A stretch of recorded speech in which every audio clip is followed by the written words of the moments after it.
In this show about the illuminated body, it's like the people and. What is that thing you do in the world that beyond your being alive and living in the world, what is that thing you do that extends who you are? There are a lot of firsts for the Arthur Ross Gallery with this exhibition. First, it's the first time that we've been awarded a major grant from the Pew Center for Arts and Heritage. It's also the first time that we're able to realize a high-level collaboration with Penn Live Arts through the presentation of Difficult Grace.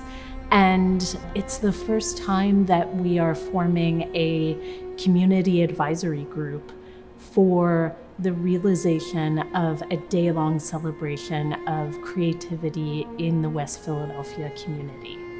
What I hope they take from it is the wonder of the world around them and all the little things that are hidden inside that they'll see if they look and they come back and they look again, they'll see something different. And I think that that's what a relationship is. That each time you encounter, you come and you find something that you haven't seen before.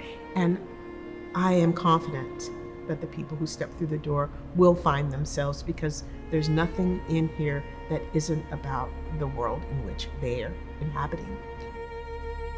Barbara Earl Thomas's process is highly collaborative, and her subjects come from all artistic genres, including literature and music.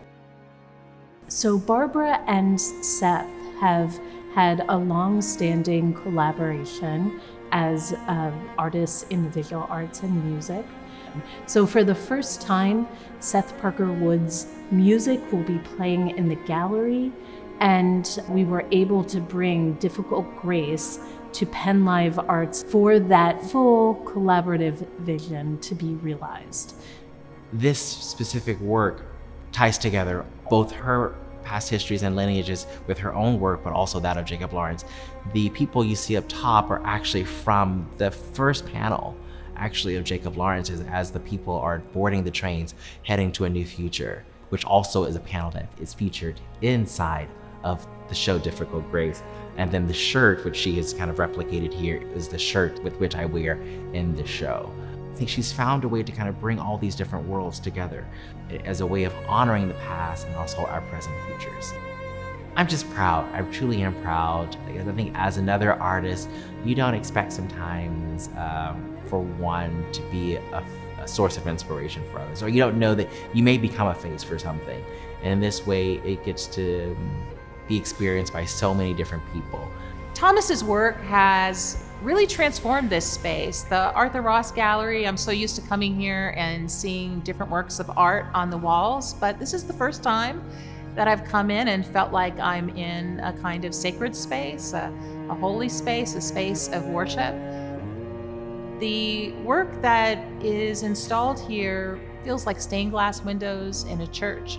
So it gives it a very contemplative aspect, a very reflective aspect. And I hope that when people come to this show, they will feel that kind of peace and that reflection, and they can think about the lives of the people who are represented on the wall, consider their contributions, and think about how they might move through the world in ways that bring grace to others. It's in the verb of what I do, to illuminate my subjects, not just visually, but to illuminate them in who they are. You know, like you think about, I'm going to illuminate you on this subject. You know, you may not know this person. I'm going to give you that information. And so my process has very much to do with how I use my material to light and both make the eye move.